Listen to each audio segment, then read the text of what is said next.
airnya udah siap belum, listriknya udah siap belum, tempatnya udah siap belum, kalau siap pindah.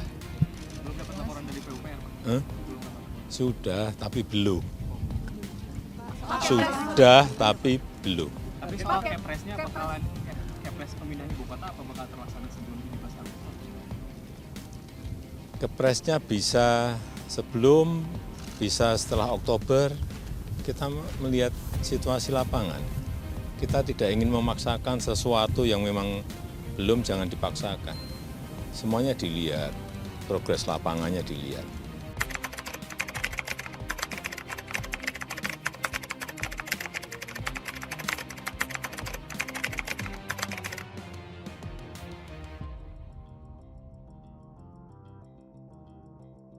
Ya. Kalau selalu dipaksakan, ya begitu hasilnya, begitu ya. Artinya apa? Inilah salah satu konsekuensi dari kebijakan yang tergesa-gesa.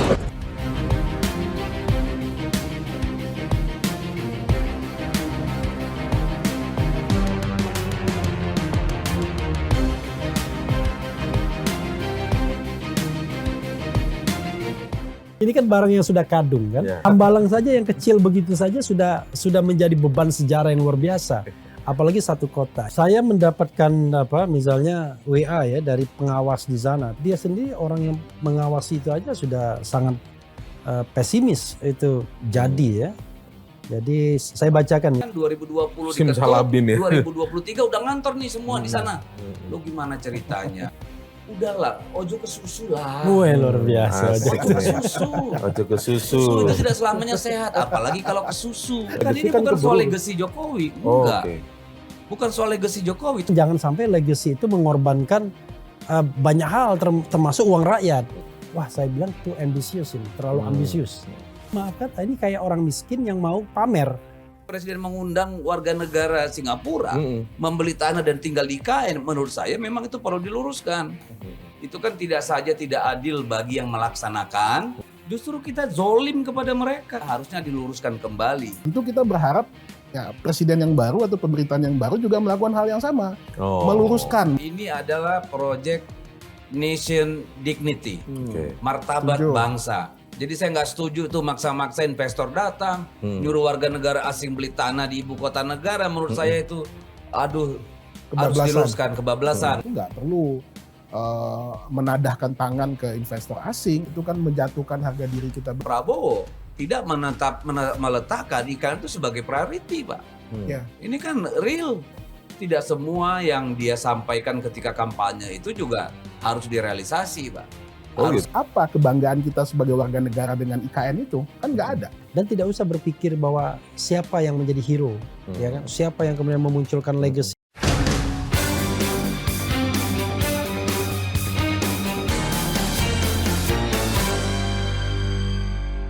Assalamualaikum warahmatullahi wabarakatuh. Salam sehat, ketemu lagi kita di kanal YouTube medcom.id dalam cross check.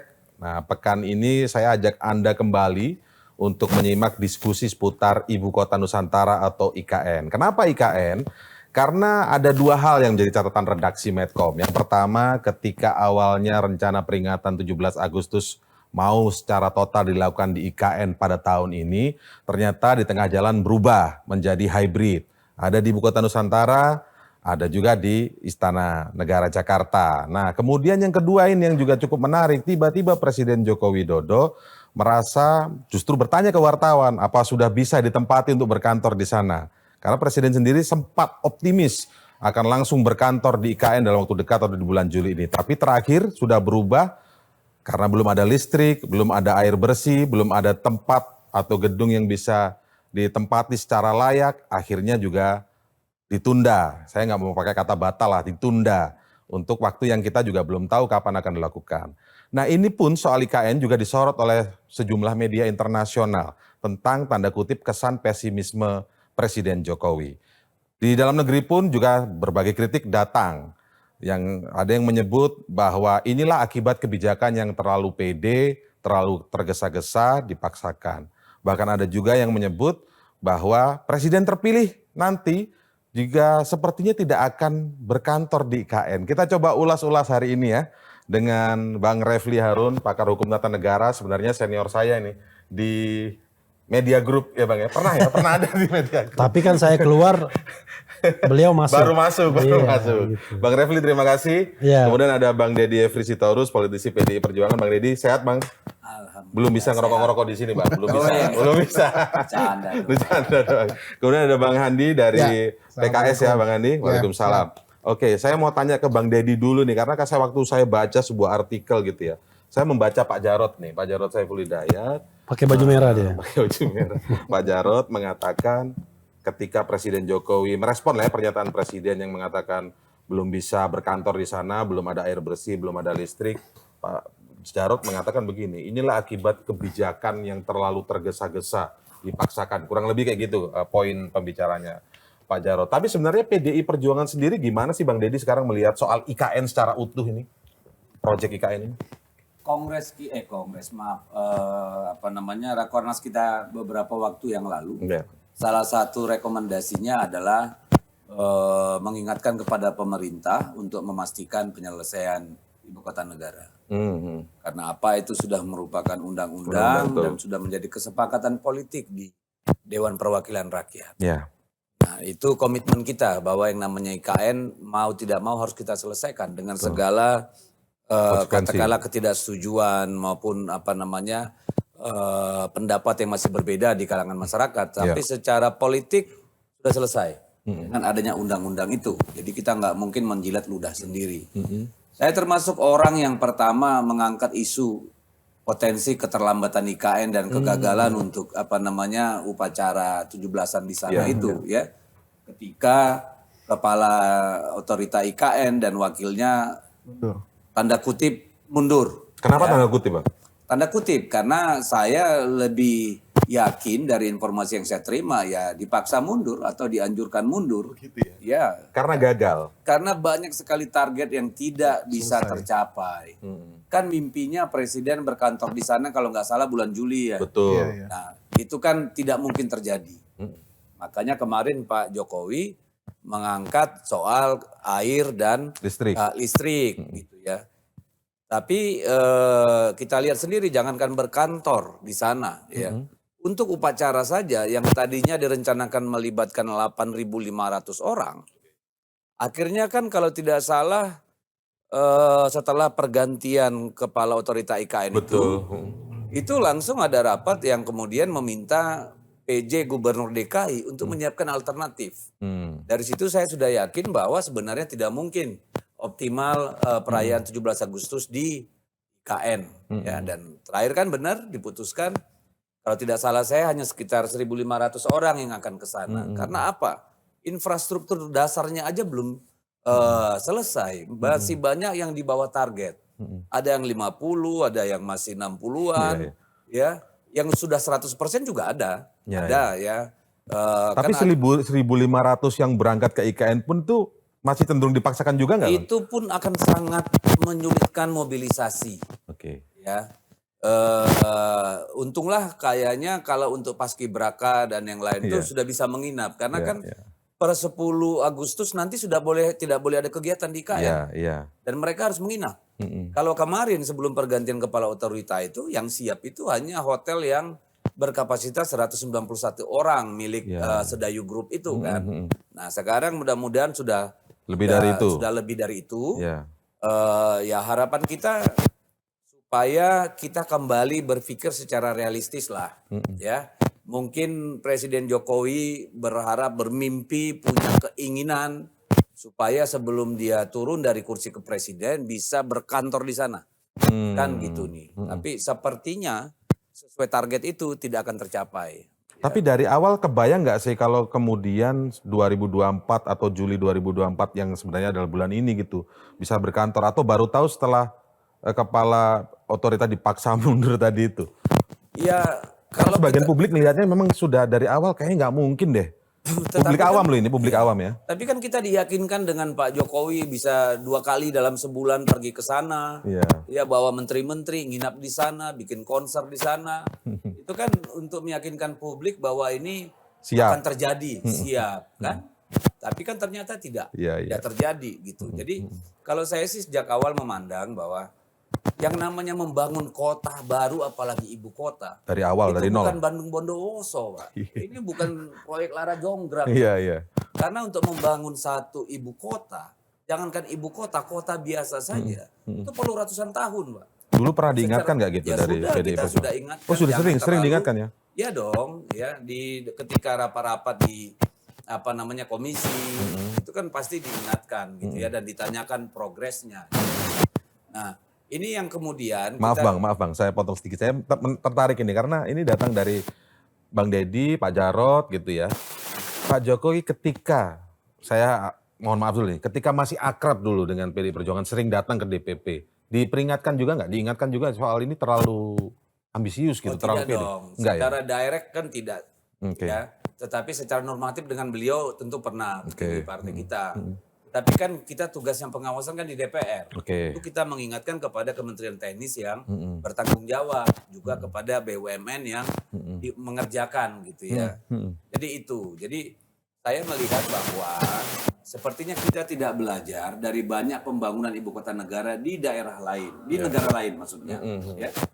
Yang namanya Canberra itu mungkin lebih dari 30 tahun itu prosesnya. Ya. Sejong City. Ya. Di undang-undang itu targetnya kan 2045 bukannya sebenarnya? Ya sampai dia semua penuh. Sudah di sana kan.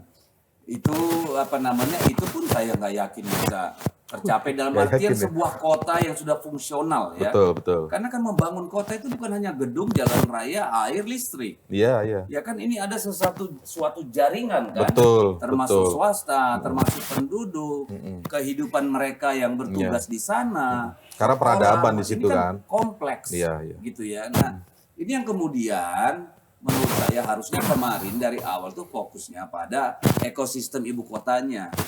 Ya, itu dulu dong yang dibangun. Tapi itu pun juga nggak mungkin 2024 ya? Nggak mungkin. Nggak mungkin. Jadi sejak awal memang Atau sebenarnya udah kemarin terasa. fokus saja, udah Istana Negara upacara di sana. Jadi Pak Jokowi punya legacy bahwa istana itu diresmikan yang menandai Ya. seriusnya kita membangun ibu kota. Oke. Wah, ini jangan semua dikerjakan Oke, gitu. sebelum loh. ke Bang Refli berarti poinnya garis bawahnya tapi apapun itu tetap harus jalan. Harus jalan dan Jalan. kemarin sudah keluar itu Perpres nomor 75 tahun 2024 untuk upaya percepatan pembangunan IKN Upaya itu. percepatan ya. Ya harusnya kan itu 6 bulan yang lalu kan, bukan sekarang gitu. Tapi nggak apa-apa. Iya, oke. Saya mau ke Bang Refli karena iya. saya tertarik membaca juga nih artikel Bang. Makanya kita ingin tahu pendapat Bang Refli secara utuh. Sepertinya rasa-rasanya menurut Bang Refli itu ya, Presiden terpilih Pak Prabowo itu nggak akan berkantor di sana. Maksudnya ini nggak akan berkantor di sana dalam waktu dekat aja. Pak Jokowi juga nggak bisa berkantor di sana ini sekarang. Ataukah memang ke depan itu nggak akan melanjutkan IKN sih sebenarnya kalau pandangan Bang Refli? Jadi kita harus lihatnya dari sudut subjektif dan objektif ya. Oke. Secara objektif memang kan tidak bisa. Menurut saya memang membangun kota itu kan tidak hanya infrastruktur fisik, Ya, tapi juga infrastruktur sosialnya. betul. Nah, infrastruktur sosial ini kan terbangun tidak cepat, pasti dalam jangka waktu yang lama dan gradual. Saya setuju misalnya seorang pengamat yang mengatakan bukan tidak setuju pindah ibu kota, tetapi kota itu harus dibangun secara berevolusi. Oke. Once dia siap, baru kemudian kita bisa pindah. Karena tidak hanya fisiknya yang disiapkan, tapi juga manusianya. Itu satu. Tapi kalau saya boleh balik ke belakang, saya termasuk yang tidak setuju terus terang dari awal ya. Dari 2017 atau 2018 ketika saya ditanya oleh seorang wartawan senior, Haris Johari waktu itu tanya ke saya. Begini, kita ini kan kalau kita bicara tentang tata kelola pemerintahan yang baik, good governance sama clean government, kita harus jelas melakukan sesuatu itu apa alasan mendasarnya. Dan alasan mendasarnya itu kira-kira cukup worth it nggak untuk misalnya memindahkan ibu kota dengan anggaran sampai hampir 100 triliun dari APBN dan non APBN-nya sampai mungkin 400-500 triliun. Nah pada waktu itu kan banyak sekali versi, misalnya mengurangi kemacetan. Tiba-tiba orang mengatakan, loh kalau cuman masalahnya ASN, PNS itu nggak signifikan. kemacetan itu kurang. Betul. Kalau misalnya pemerataan pembangunan, itu kalau pemerataan pembangunan, Soal DAU DAK ya. ngapain kita membangun satu kota? Mending kita bangun kota-kota yang sudah established, yang sudah ada, lalu kita akselerasi agar menjadi sentra-sentra ekonomi yang bisa menyerap tenaga kerja, jadi pusat-pusat perekonomian baru di luar Jawa. Jadi saya pada waktu itu tidak menemukan alasan yang signifikan untuk pindah ibu kota. Kecuali terakhir ada teman yang mengatakan legacy. Iya. Ada yang bilang begini, entah benar atau enggak ya, biar agak seru sedikit. Tapi ya kan? wajar nggak legacy itu ya? Wajar ya? Ya oke, wajar, tapi kan jangan sampai legacy itu mengorbankan banyak hal termasuk uang rakyat. Jadi ada yang bilang begini, Pak, kalau Bapak bikin jalan tol itu rakyat paling sudah lupa. Yang bikin jalan tol itu Bapak. Oh gitu ya. Tapi kalau Bapak pindah ibu kota, nah orang akan ingat terus. Selamanya. Iya. Wah, kalau misalnya pemindahan ibu kota didasarkan pada keinginan untuk legacy, wah gawat sekali. Karena memang sih, ya kan, misalnya Bung Karno legasinya ada dan lain sebagainya. Tetapi kan tentu sesuai dengan zamannya ya. Iya. Nah karena itu menurut saya langkah untuk memindahkan ibu kota itu langkah yang groundnya itu nggak terlalu kuat. Yang kedua adalah secara teknis kan biayanya mahal sekali karena jauh, di tempat yang jauh. Biasanya orang kalau mau memindahkan ibu kota ya di tempat yang reachable, yang terjangkau. Itu negara-negara lain gitu. Iya. Bukannya jauh Nggak, juga. ada juga yang Jauh yang juga. jauh ada. Iya, tetapi Misalnya maksudnya Nigeria itu dia membangun di tengah gurun, ya karena di sana kan masyarakatnya terbagi dua, ya secara sosiologis. Dia bangun di tengah padang gurun. Itu barang bangunan mewah-mewah karena kan kaya minyak itu Nigeria. Tapi itu barang di padang pasir. Rakyatnya hidup di luar ibu kota itu. Iya. Jadi kota mati itu sampai hari ini. Abuja iya, namanya. enggak, maksud saya kan akhirnya kan nggak berhasil. Nggak kan? berhasil. Nggak berhasil. Jadi kalau kita bangun jauh betul, secara teoritis kan biaya yang dikeluarkan tuh akan tinggi sekali. Termasuk juga mobilisasi orang. Saya bayangkan ya misalnya gini, pegawai kita baik ASN maupun non ASN kan tinggal di kota satelit Jakarta. Betul. Ya kan? Mungkin ada yang di Bogor, Depok, Tangerang dan lain sebagainya. Kalau misalnya ibu kota itu digeser ke misalnya paling jauh Bandung atau paling jauh yang kemarin Jonggol misalnya, maka dia tidak perlu berpindah relokasi tempat tinggal Karena karena tempat kerjanya aja. ini kan soal PT juga. Kalau uangnya terbatas, gimana dia bisa beli rumah kedua dan ketiga? Ya kan ada biaya tambahan bagi Iya, ASN yang iya. bekerja di sana. Betul. Karena tidak mungkin bawa keluarga ke sana. Iya, akhirnya yang terjadi adalah kota itu menjadi kota transit, tidak menjadi belongs. Jadi kita tidak memiliki kota itu, kita anggap kota kerja udah itu pulang. Iya. Dan nggak sehat menurut saya dengan cara yang demikian. Nah, lalu bagaimana ke depan? Ini kan barang yang sudah kadung kan, Iya. tidak mungkin jadi hambalang ya kan. Hambalang saja yang kecil begitu saja sudah menjadi beban sejarah yang luar biasa. Apalagi satu kota ya secara gradual ya harus tetap Sebentar, dibangun. Sudah pasti tidak akan jadi hambalang. Saya khawatir akan jadi Gitu. karena realitas politik dengan fiskal kita kan. Iya. Misalnya fiskal kita sekarang 3.500 APBN. Kemudian untuk bayar utang sama pokoknya bunga dan pokok 1.000 katanya. Bahkan pokok bunga itu jatuh tempo 800. Plus bunganya mungkin 1.000 lebih, 400 1.200. Transfer ke daerah 800, sudah 2.000. Lalu ruang fiskalnya tuh tinggal Ini 1.500. rencananya nanti belanjanya 3.500 triliun. Iya. Jadi ruang fiskal kita tinggal 1.500. Belum lagi program makan siang gratis dan susu gratis yang direvisi terus. Bayangkan presidennya belum dilantik, direvisi belum di program ini kan. Padahal visinya presiden Nah terpilih nih. akhirnya apa? Segala mimpi besar itu akan terbentur dengan realitas bahwa ruang fiskal kita Terbatas ya. terbatas, Ya. ya kan? Dan kedua, kalau kita bicara sisi keamanan, membangun ibu kota dengan mengundang sebanyak mungkin investor, kita aja bingung. Ini mau jadi ibu kota Nah ini poin ini. atau benar. mau menjadi kota bisnis? Karena kan lain. Kalau dia ibu kota, tentu yang namanya security, safety dan lain sebagainya menjadi hal yang paling penting, Betul. ya kan? Dan bila perlu pembangunannya itu tidak melibatkan pihak lain, karena kita memastikan Apalagi bahwa swasta, apalagi dari ya, asing maksudnya ya, gitu kan. ada safety-nya di sana. Tapi ini kan agak Bias, aneh menurut saya, bias. bias. Ini sebenarnya mau membangun ibu kota atau kota bisnis? Kalau kecenderungannya sekarang kota bisnis. Ya? Iya, jadi makanya dibilang, ada yang bilang ini sorry, ada yang bilang New Beijing, ada yang bilang macam-macam begitu. Dan saya khawatir city, nanti ini gitu. akan menjadi sentra orang kaya baru, kan hanya orang-orang kaya saja yang bisa beli kafling-kafling di sana, plus ASN karena harus family bertugas. office ya bentar lagi ya. Nah, saya khawatir nanti dia jadi enclave, tapi kalau enclave itu biasanya daerah miskin, ya kan? Ini enclave daerah kaya. Jadi Ada kemungkinan juga akan ada ruli-ruli banyak di luar itu kan. Sekarang aja udah mahal bang, tanah aja udah mahal. Makanya. di sana. siapa yang mampu beli kan? Iya. Yang beli itu dua kemungkinan. Orang kaya Iya, iya. Jakarta yang Atau punya asing. kemampuan berinvestasi tapi tidak menjadikan primary Iya. house mereka. Atau orang asing yang memang mau doing business di situ melihat potensi Indonesia. Dia beli rumah dan stay di sana. Jadi lama-lama orang asing itu yang lebih kenal IKN ketimbang kita. Jadi ini mau menggeser kesannya jadinya ini bukan ibu kota lagi nih maksudnya. Dan untuk kepentingan saya adalah saya khawatir saya jadi pengamat lokal jadinya. Maksudnya gimana? Mungkin aku bisa pengamat lokal.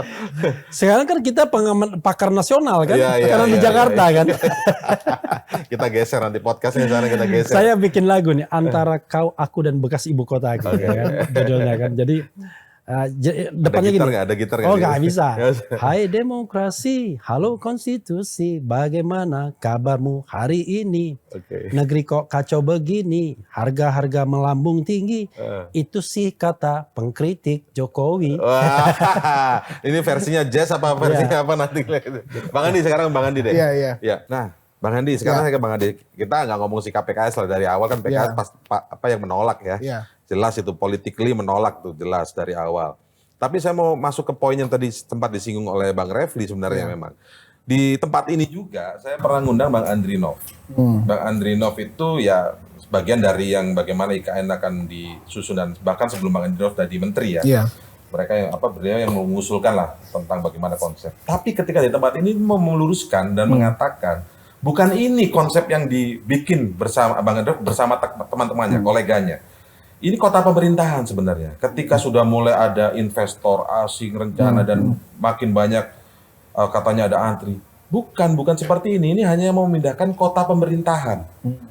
Kenapa jadinya kami juga kaget situ. Loh, oh bukan begitu Bang, bukan. Jadi ini sebenarnya kota pemerintahan ketika sudah mulai bergeser begini. Ya nggak mungkin kalau mengganti atau membuat sebuah kota bisnis Jakarta. Berarti kan kita hanya memindahkan kompleksitas masalah Jakarta, pindah ke tempat baru dan Jakartanya juga akan tetap sama. Gitu. Nah kalau dari PKS ngelihat sekarang ini kondisinya gimana nih? Iya, jadi ini juga mungkin sebuah hal yang baik juga ya. Artinya kondisi ini disadari di ujung masa pemerintahan Pak Jokowi. Artinya kan dia udah hampir selesai nih. Ya Oktober sudah selesai dan otomatis pemerintahan beralih. Ya kan? Nah kita berharap ini adalah proses rasionalisasi, Bang. Ya sedang terjadi ya. Contoh misalkan. Dulu Pak Prabowo selalu gembar-gemborkan makan siang gratis, ya, dengan biaya sekitar 400 triliun dan lain sebagainya. Betul, ya. Nah kemudian terjadi rasionalisasi. Ya. Tidak lagi makan siang gratis, tapi makanan Bergizi. Sarapan. Akan bergizi gratis. Makan bergizi gratis. Ya. Tidak lagi di awal seluruh 400. masyarakat, tapi hanya di awal adalah daerah-daerah 3T. Ya kan? Yang tadinya anggarannya 400 sekarang 70-an. sudah menjadi 70. Ini kan ada rasionalisasi. Artinya idenya tetap dipakai, tapi proses perhitungan dan juga proses tujuan daripada program ini masih bisa Hitungnya. Iya makanya.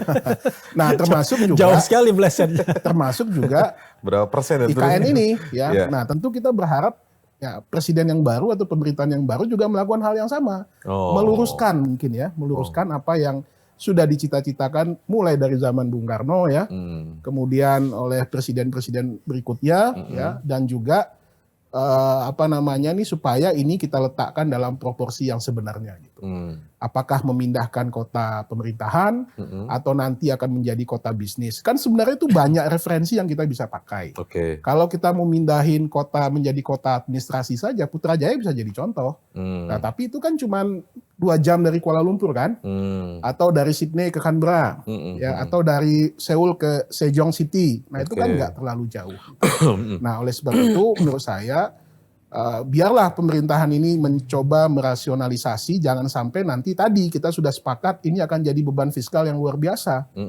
Ya kan, dihitung ulang ya, kemudian disampaikan ke publik, ke masyarakat, sehingga ini benar-benar ya minimal sudah sesuai dengan ekspektasinya Bang Refli lah nantinya atau ekspektasinya. Tapi Bang Andi ngelihat nggak sih kalau kemudian dari awal itu sejak kapan sih rencana sebenarnya memindahkan kota pemerintahan ya kan menjadi kemudian bergeser menjadi kota pemerintahan? Anda mencermati nggak di teman-teman di PKS tuh? Oh ini berubahnya ketika ada tangan-tangan tertentu nih kemudian langsung masuk situ. Ya mungkin ini kan ketika ini diluncurkan ide dan gagasan ini, saya nggak tahu ya proses ide dan gagasan ini seperti apa, tapi apakah benar seperti yang Bang Refli katakan tadi hanya untuk legacy ya. Nah tentu timnya pemerintah dalam hal ini, presiden dalam hal ini kan sudah mulai bergerak gitu ya. Nah kemudian dalam perjalanan waktu ya terjadi perubahan-perubahan tadi ya, yang ingin memaksakan tanda kutip ya sisa masa pemerintahan Pak Jokowi ini ya sudah mulai terlihat lah. Nah makanya diundang banyak investor. Ya terus terang kan bagi kita kan nggak ada kebanggaan juga bagi kita ketika kota ini dipaksakan seolah sebagai kota internasional misalkan. Atau seperti tadi orang asing yang banyak di sana. Apa kebanggaan kita sebagai warga negara dengan IKN itu? Kan nggak ada. Ya kan, justru malah kita semakin jauh. Malah saya ingat tuh Presiden Jokowi pernah di sebuah tempat apa ya saya agak lupa, tapi di Singapura lah menyampaikan di situ seperti sedang terkesan ya sedang jualan gitu bahwa di Singapura kan tanah sudah mahal nih, datanglah ke IKN gitu. Kalau itu datang ke IKN beneran berarti kan itu warga asing memang akan tinggal di sana. Nah itulah yang saya katakan tadi, ini perlu diluruskan kembali gitu loh Bang. Jangan sampai nanti kota ini seolah-olah menjadi kota disediakan untuk untuk masyarakat internasional atau orang kaya saja yang akan berinvestasi di sana, sehingga kita selaku warga negara tidak punya kebanggaan apapun. Betul. Kita sih melihat biarlah alamiah saja. Ya. Kalau mau selesai 20, 30 bahkan 50 tahun ke depan nggak ada masalah. Biarlah kota kan itu susah disebut tumbuh legacy menjadi, kalau begitu. Kalau ya kan dia udah menjadi pencetus. Makanya kalau ya sederhananya ya sudah Pak Jokowi resmikan aja istananya di sana, nah yang lain biarlah sesuai dengan waktu yang ada gitu loh. Kalau kita lihat plannya jadi kan. Jadi statusnya itu kayak istana tampak siring. Istana tampak siring atau apa namanya itu? Kalau begitu. Ada statusnya yang di Jogja itu Bang apa? Yang Istana Jogja. Istana Jogja gitu. Nggak apa-apa. Istana Cipanas. Nggak apa-apa kalau menurut saya. Jadi biarlah ini. Nah, yang kedua yang bikin jadi beban itu kan ini disamakan dengan siklus politik gitu. Jadi tidak alamiah membangun tata kelola atau membangun dimensi sosialnya, membangun dimensi budayanya. Kan kita ingin kota seperti itu kan, ada ruhnya, ada jiwanya, bukan cuman orang berkantor lalu kemudian selesai pulang mati gitu. Jam 6, jam 4, jam 5 kosong seperti Putrajaya itu. Pulangnya jauh-jauh lagi. Pulangnya jauh-jauh lagi gitu kan, dan tidak banyak orang yang berdomisili di sana. Jakarta aja udah yang dari awal jadi ibu kota masih kesulitan untuk bisa sampai ke sana gitu. Bang Deddy, sebenarnya perlu ada pelurusan yang bias-bias ini nggak sih? Karena memang judulnya itu kan ibu kota Nusantara, ibu kota negara seperti Jakarta ini akan pindah ke sana.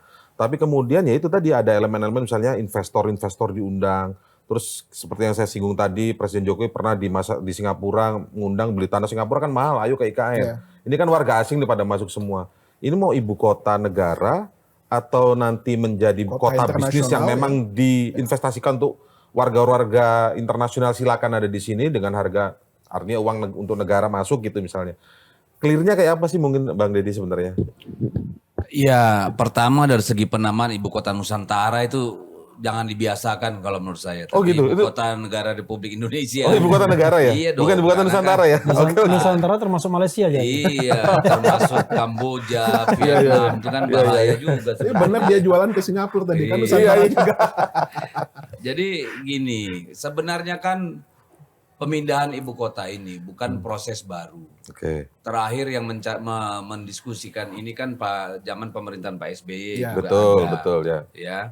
Jadi dari presiden ke presiden, kecuali Presiden Habibie, Presiden Gus Dur, dan Presiden Ibu Megawati, karena tiga-tiganya presiden di masa krisis. Transisi lah ya ibaratnya. Bukan krisis. Ya, jadi jangankan untuk mikir bangun ibu kota baru, bayar ASN saja pun, bayar TNI Polri kita harus terpaksa Ibu Mega itu diperintahkan MPR untuk mencari sumber. Itulah penjualan Indosat kemarin melalui TAP MPR gitu loh.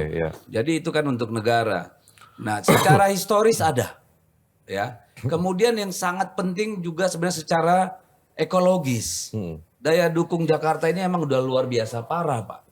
Abrasi air laut itu ada yang sudah sampai 2 meter per tahun. Ya toh? Di tempat-tempat lain rata-rata itu sekitar 20 sampai 60 cm per tahun. Jadi ada luar biasa tantangan yang dihadapi Jakarta, ya. Ditambah lagi kenaikan permukaan laut karena perubahan iklim, ditambah daya dukung tanah karena padatnya gedung dan manusia, gitu ya. Ditambah berbagai persoalan terkait sanitasi, saluran, banjir, itu masalah ekologis yang luar biasa dihadapi Jakarta. Oleh karena itulah dulu Pak Harto berupaya memindahkannya ke Jonggol kan itu ya. Lalu ada persoalan ekonomi juga, ya. Ketika Jakarta menjadi pusat terus-menerus, maka semuanya kan Jakarta sentris. Itu berpengaruh tidak saja pada cara pola pikir pejabat pemerintah, bahkan perusahaan maupun bank. Jadi di daerah itu mungkin pagu yang bisa diteken seorang dirut bank, direktur bank di daerah itu mungkin 2 miliar ke bawah. Di sini bisa 200 triliun, Pak. Sehingga tidak ada pemerataan akses terhadap permodalan, ya bukan apalagi terhadap informasi, terhadap jabatan, terhadap pemberian izin dan sebagainya. Jadi ada aspek ekonomi juga di sana. Lalu ada aspek sosiologis. Aspek sosiologis itu kita melihat bertahun-tahun terakhir Jakarta itu sering menjadi sangat mudah terpicu konflik, tawuran anak sekolah, konflik rumah ibadah dan sebagainya. Bahkan dalam Pilgub itu sampai bursa kita lumpuh, kantor-kantor lumpuh, itu kan aspek ekonomi semua. Ya, lalu ada aspek politik juga. Aspek politik kenapa? Ketika semua terpusat di sini, akhirnya apa? Semua demo arahnya di sini. Ya, ini kan ketika apa yang terjadi di Jakarta itu akan menimbulkan persepsi internasional terhadap misalkan risk terhadap investasi, risk terhadap security dan sebagainya. Jadi kalau dari segi alasan sebenarnya cukup valid untuk melakukan pemindahan ibu kota. Yang tidak valid itu kan filosofinya. Tadi seperti yang disampaikan, kita mau membangun ibu kota negara. Kalau dia ibu kota negara tentu dengan kemampuan kita. Bukan dengan mengundang investor. Kalau mau manggil investor nanti setelah seluruh kebutuhan ibu kota itu dibereskan, tentu perlu penunjang. Ya, tentu perlu aspek komersial.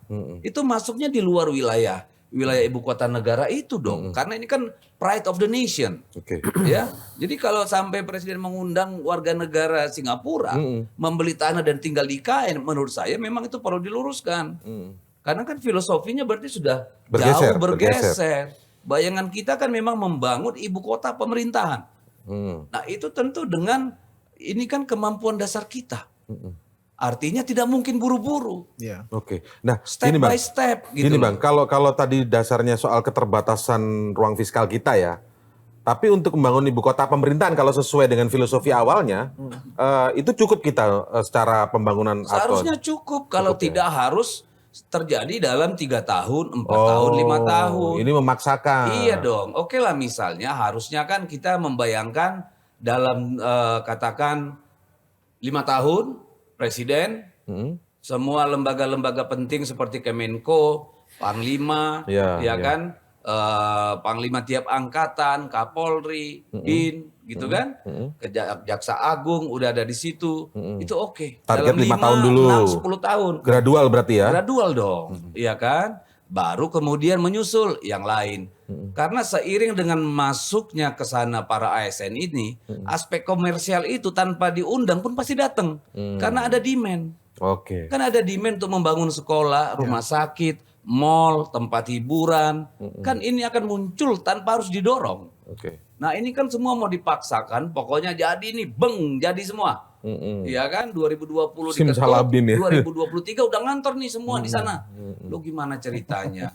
Itu kan tidak saja tidak adil bagi yang melaksanakan, tidak adil terhadap keuangan negara karena keuangan negara juga membutuhkan perhatian untuk sektor-sektor lain. Misalnya anggaran pendidikan kita dipotong untuk anggaran dana desa. Ini kan udah jadi ngaco kan.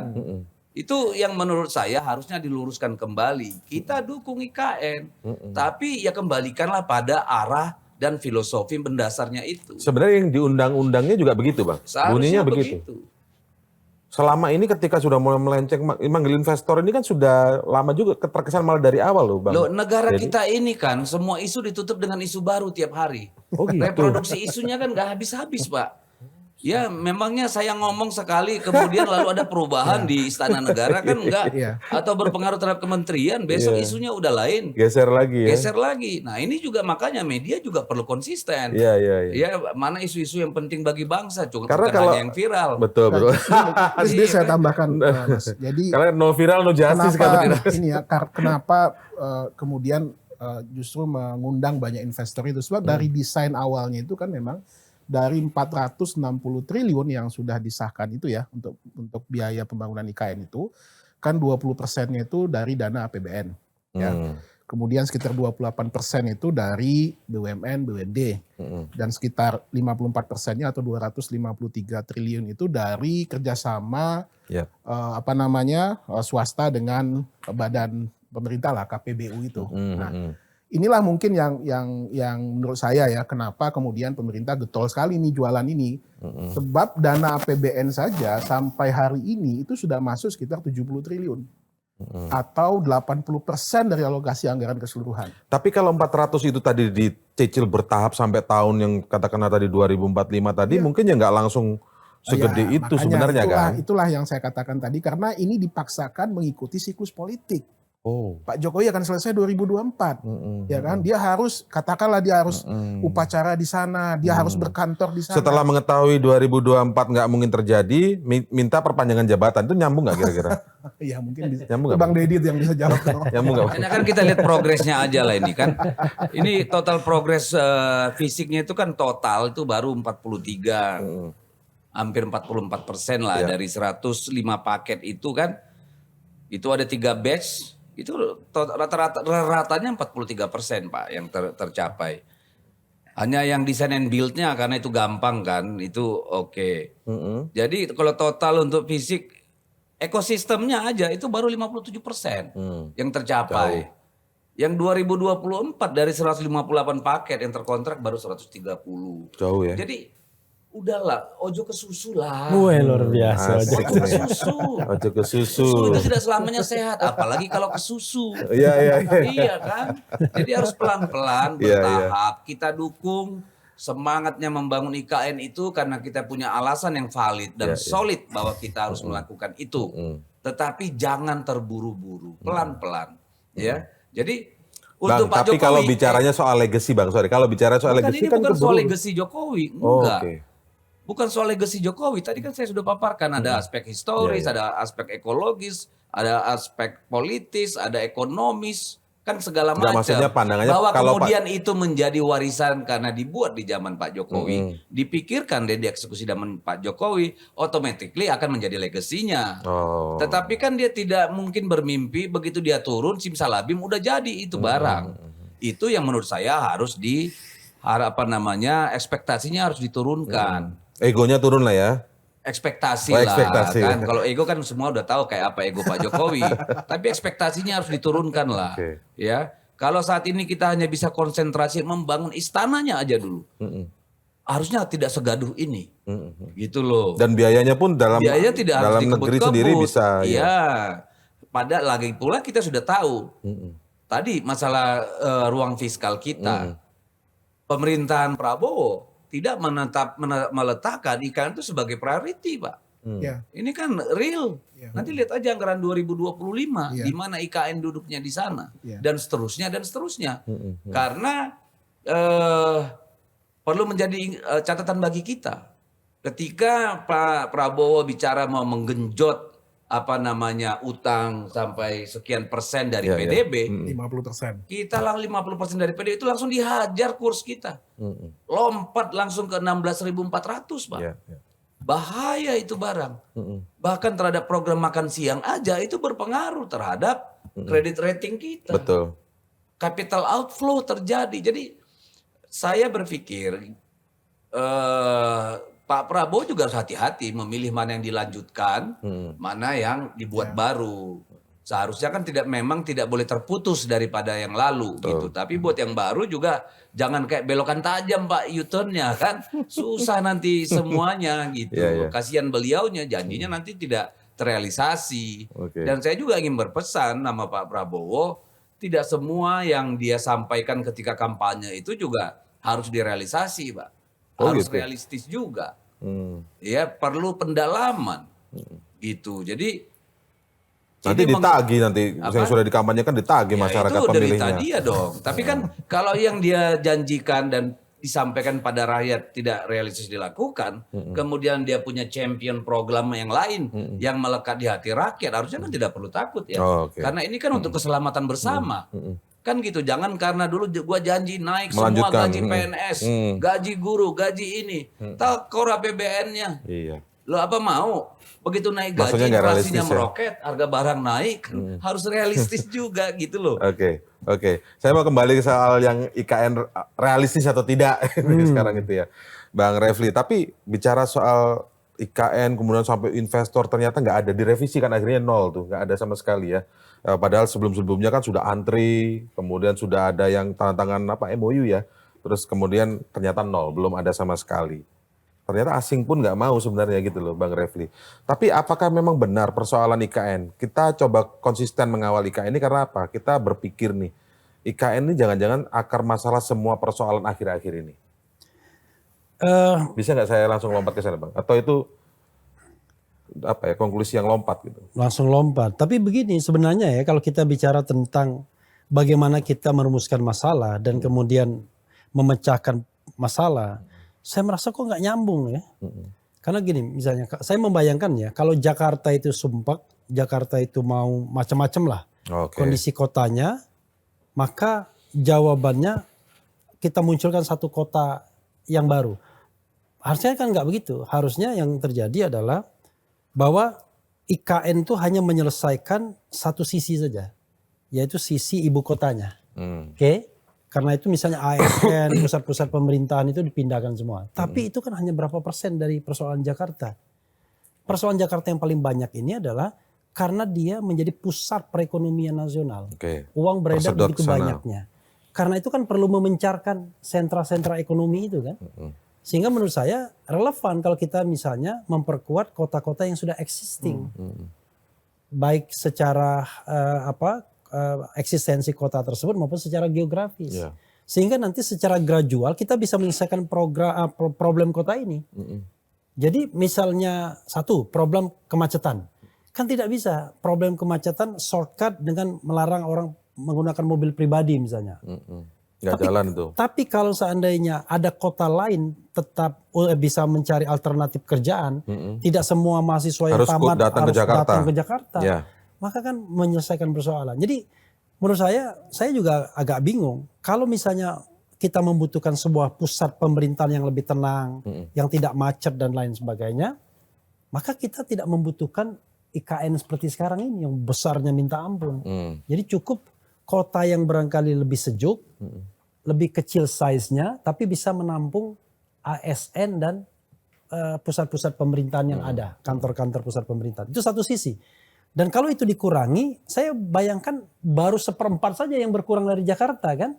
Artinya kemacetan Jakarta belum akan terurai gitu. Nah, karena itu kan memencarkan ekonomi ini menjadi lebih penting juga.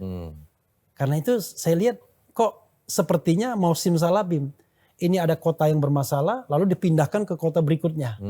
Yang mulai dari awal dulu. Iya. Yang mulai dari awal. Seolah-olah dalam jangka waktu dekat di 2-3 tahun bisa selesai kan nggak begitu. Saya membayangkan misalnya ya hari ini Pak Jokowi pindah ke IKN, berkantor di IKN, selesai nggak masalah Jakarta? Kan nggak.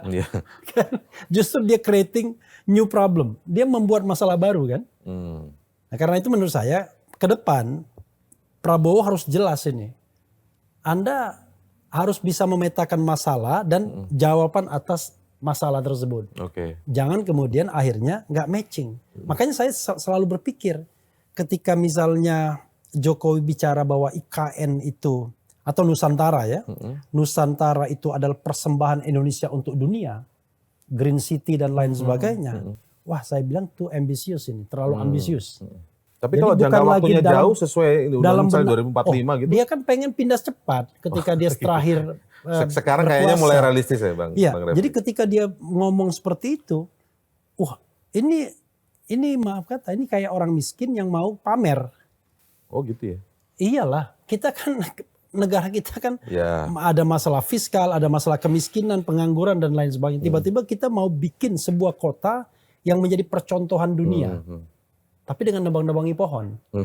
Kalau kita misalnya environmentalist orang-orang yang bergerak di bidang situ, orang nggak mau kan? Orang maunya bagaimana membangun kota itu secara gradual, ramah lingkungan, tidak masif, tetapi hidup dengan masyarakat secara Bang, tapi baik. kalau sebenarnya kan tadi Bang Refli kan berkutatnya di soal alasannya. Tapi kalau ini dilakukan secara gradual seperti yang dijelaskan Bang Deddy tadi misalnya, masuk juga nggak sih kira-kira tetap alasannya? Iya, itu? baru satu sisi kan, yaitu sisi ibu kota pemerintahan kan, belum bisnisnya, memencarkan bisnis. Kan problem di Jakarta adalah bukan karena dia sekedar ibu kota, tapi dia semua pusat bisnis, pusat budaya. Itu pusat akan menjadi ini, seperti itu pusat desainnya memang dari awal, menjadi pusat bisnis juga yang IKN itu. Bang Deddy. Oh tidak dong. Tidak kan? Tidak, makanya kan dibuat kemudian undang-undang aglomerasi Jakarta. Supaya Jakarta itu ditangani secara khusus, termasuk tadi distribusi populasi, economic activity. Makanya kan tidak hanya Jabodetabek sampai ke Sukabumi. Oke. Kan Iya, seperti betul, itu betul, iya. ya. Jadi memang itu dipikirkan. Ya. Harapan kita sih makanya konsisten dan itu hal yang besar. Bayangkan dari zaman Pak Harto kita itu berpikir membangun giant sea wall untuk mengurangi abrasi air laut dan sebagainya. Sampai sekarang nggak ada. Yang ada malah PIK dan dijadikan pula PSN kan. Oke. Ini kan semuanya lari. Jadi dari persoalan kita ini sebenarnya planningnya bagus, peraturan dibuatnya sudah bagus, ada roadmapnya juga bagus. dalam Eksekusinya tidak eksekusi konsisten. menyimpang semua, bias semua gitu loh. Nah, Jadi evaluasinya apa? Biar kita lurus nih. Tapi IKN itu tidak long with, tidak jalan berbarengan kan. Tiba-tiba kita ada persoalan dengan terlalu sentralistik ekonomi. Lalu ada masalah ibu kota. Ketika ibu kota mau dibangun, ini kan tidak dibarengi dengan ini. Ya kan? Baru terakhir ini bicara mengenai bagaimana kita mendaya fungsikan aglomerasi itu. Mestinya kan jalannya bareng tuh. Ibu kota jalan, aglomerasi jalan. Ya kan kan begitu. undang-undangnya udah tuh. Sehingga kemudian terurainya lebih cepat. Nah, saya membayangkan hari ini pindah Jokowi nggak masalah. makanya saya bilang kita ini mimpinya udah benar, gitu ya. Di eksekusinya terlalu banyak bias, terlalu banyak penyimpangan. Ini yang selalu masalah dari kita kok. Kenapa Jakarta jadi semrawut begini? Kan karena inkonsistensi kita terhadap tata ruang. Inkonsistensi kita terhadap pengusaha-pengusaha properti dan sebagainya kan. Ini memang problem yang harus kita jalani. Jadi tadinya kan dengan mimpi memindahkan ibu kota, dengan sendirinya maka wilayah itu akan berkembang. Ya toh, sehingga tidak terpusat hanya Di Jakarta, betul. gitu loh. Jadi dan memang semua pasti debatable. Ya. Apalagi untuk katakanlah 10-15 tahun ke depan gitu. Jadi ngelihat range waktunya itu harus sampai ke sana. Ya. Ya, 10, 15, 20, 25 tahun. Ya. Bukan 3 tahun, 4 tahun, itu mah kesusu Iya, gitu loh. Jadi kita dukung IKN-nya, kita dukung aglomerasinya, tetapi berpikirlah yang waras, yang logik, yang sesuatu yang memang benar-benar bisa dilakukan, tidak terburu-buru. Gitu. Tidak terburu-buru, ambisius, apalagi dengan alasan tertentu, dugaannya legacy, dan kemudian jangan menyimpang. Sesuai dengan konsisten gitu maksudnya. Nah, coba sebagai kesimpulan, mulai dari Bang Andi dulu kira-kira. Sarannya apa ini kira-kira biar sesuai dengan itu? Ini kesimpulan karena ada kode Dedi sudah ya. Sebelum ke sana Bang, ini menanggapi Bang Deddy tadi ya. Ini juga akan menimbulkan persoalan baru ya. Kalau kita lihat step-stepnya itu ya, pembangunannya itu kan 2022-2024. Itu satu tahap. Kemudian 2025-2029, 2030-2034 itu kan siklus masa pemerintahan kan, Oke, presidennya. ya.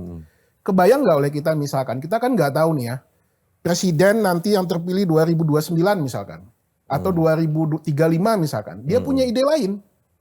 Seperti tadi yang terdistorsi gitu loh, atau dia ingin menjadikan itu juga menjadi legacy dia nantinya, dia mau bangun apa, itu bisa Buyar kacau. semua. Buyar itu. Nah itu makanya kan waktu kemarin kita di DPP itu Ibu Mega kan pidato. Presiden jangan bikin versi-versinya sendiri lah. betul. Kembali aja ke pembukaan Undang-Undang Dasar Iya. 45 gitu loh. Karena itu didesain dengan siklus politik. Betul. Didesain dengan siklus politik. Iya, iyalah, Enggak, itu maksudnya kan masa mendesain siapa? jabatan Bang? presiden. Iya, mendesain enggak, maksudnya masa jabatan Jokowi. Oh, Dia iya. pengen within 5 years itu selesai semua dan pindah gitu. Iya. Nggak bisa begitu ya. Dan itu tidak realistis. Ya, Kan jadi tadi infrastruktur ya kalau sosialnya tadi kan, ini butuh waktu. ya kalau saya sih melihat Pak Prabowo harus benar-benar kembali kepada konsep semula, ya, melakukan rasionalisasi yang sudah terlalu banyak terjadi distorsi. Nah, sehingga memang pembangunan IKN itu biarlah berlangsung dengan kekuatan kita sendiri gitu, dengan kemampuan kita sendiri, nggak perlu ngemis-ngemis ke dunia internasional. Ya. Itu kan menjatuhkan harga diri kita benar gitu ya. Ini kan harus menjadi ibu kota kebanggaan kita, seluruh masyarakat Indonesia. Ya oke lah dia mau bangun kota dunia, tapi kan yang memiliki kota itu kan kita.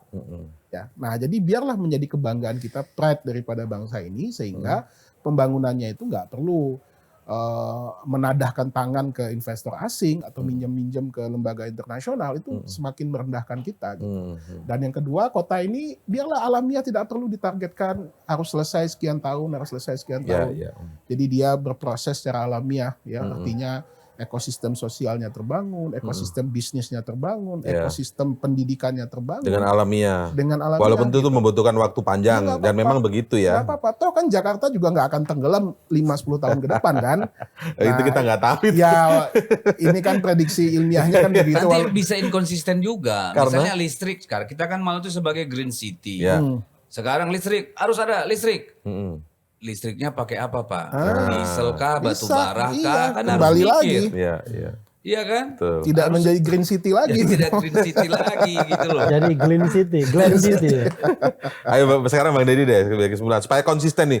Maksudnya kan tadi poinnya kita sudah jelaskan ya. Sekarang Ya. solusi Ya, lah. kalau saya bukan solusi. Ini kan solusi mana dulu? Iya. Ini baru keluar kayak Perpres 75 nih Betul. untuk percepatan. Yang percepatan yang percepat bagaimana? mana dulu? Ini kan ekosistem dulu kalau menurut saya, infrastruktur dasar.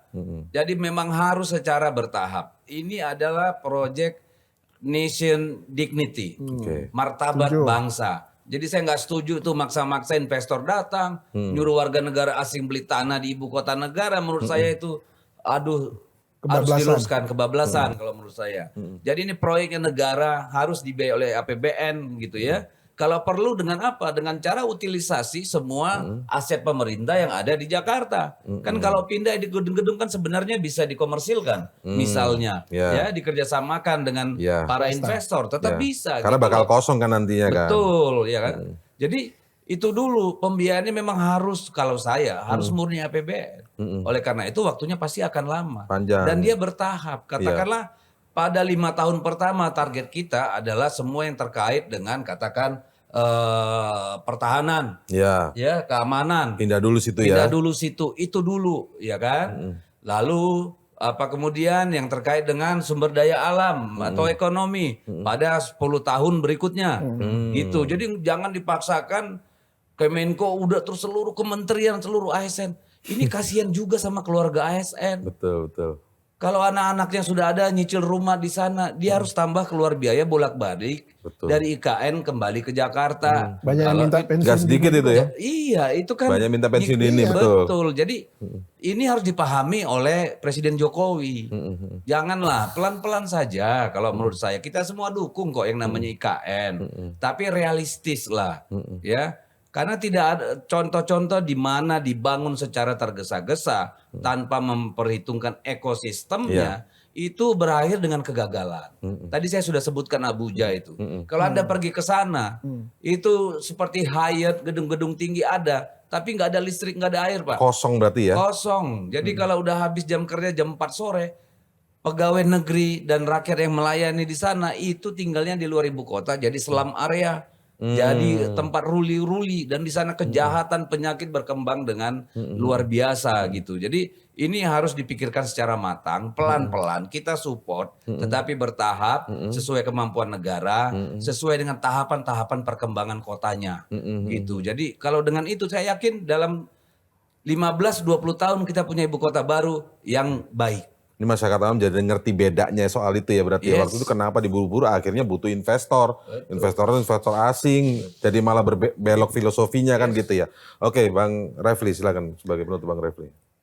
Iya, saya mendapatkan misalnya WA ya dari pengawas di sana, tapi dia nggak nyebutkan namanya. Dia sendiri orang yang mengawasi itu aja sudah sangat pesimis itu jadi ya. Jadi saya bacakan ya Baca. ininya. Oke, ini ya. Saya juga bingung nih tiba-tiba dia WA saya. Percaya Bang Refli Iya, berarti. tapi karena saya nggak tanggapin di delete di awalnya. Tapi ada juga yang masih bisa saya bacakan. Tampak depan istana diperlihatkan kesannya selesai, tapi dalamnya hampir 50% belum selesai. ME-nya. Untuk lapangan upacara saja Interior. yang kesannya selesai karena selama ini dikerahkan untuk menyelesaikan untuk mau dibuat upacara 17 Agustus nanti. Jadi memang dikerahkan untuk acara. Untuk gedung-gedung yang lain strukturnya saja yang dikerjakan, tapi arsiteknya belum dikerjakan. Jadi kan kalau pekerjaan itu ada pekerjaan struktur, ada pekerjaan arsitek. Ya, kalau ya kan? itu pondasi-pondasi, Iya. tiang-tiang gitu. Oke. Kemudian untuk masyarakat sekitar Kecamatan Sepaku sepertinya tidak terlalu antusias dengan adanya peringatan 17 Agustus ini. Saya tidak tahu benar apa enggak. Ya. Saya aja orang yang terlibat langsung di sini garis miring IKN aja sama sekali tidak optimis, melainkan pesimis karena untuk jaringan pekerjaan MEP itu apa? Mechanical, electrical, Oh, iya. plumbing ya. Iya.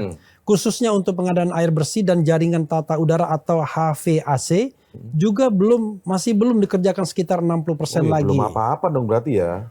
Jadi saya Jadi 1 tahun upacara pun sebenarnya juga dipaksakan. Dipaksakan, ya? Jadi 1 tahun yang lalu saya ke IKN ini. Kebetulan ada acara di daerah Kalimantan Timur ya. Lalu kemudian saya dibawa ke sana. Oke, melihat. Dibawa ke area ada kantor wakil presiden atau rumah wakil presiden, MK, MA itu yang concern saya kan. Masih sebagian besar masih brownfield pada waktu itu. Saya membayangkan ini tinggal 1 tahun lagi. Apa bisa gitu. Makanya saya bilang nggak mungkin. One day saya ketemu Bambang Susantono kalau tidak salah. Ya saya nggak terlalu ininya. Di perkawinan dia bilang begini. Mas Refli sih nggak pernah lihat langsung katanya. Oh, dia ngomong gitu. Ya. Terus? Kan saya suka ngeritik-ngeritik gitu. Ya mana saya bilang. Rupanya dia yang betul dia yang diberhentikan.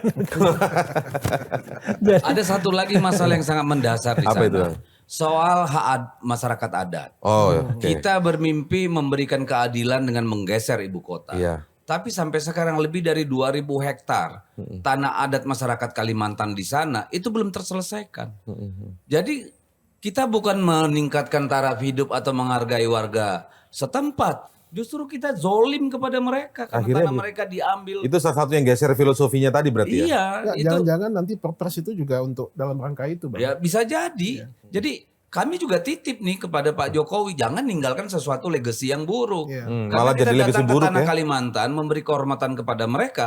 Ibu kota negara dibangun di sana, masyarakat adatnya harus dihargai. Jangan malah Justru ini ya. terpinggirkan gitu loh. Kemudian mereka malah kemudian tidak punya tanah adat karena semua sudah jadi konsesi tambang, HTI, Aduh. HGU dan sebagainya. Jadi kami titip bener nih soal masyarakat adat. Kalau ini pernah ada yang ngeritisin begini Bang. Jadi inilah akibat pembangunan dengan mindset perang.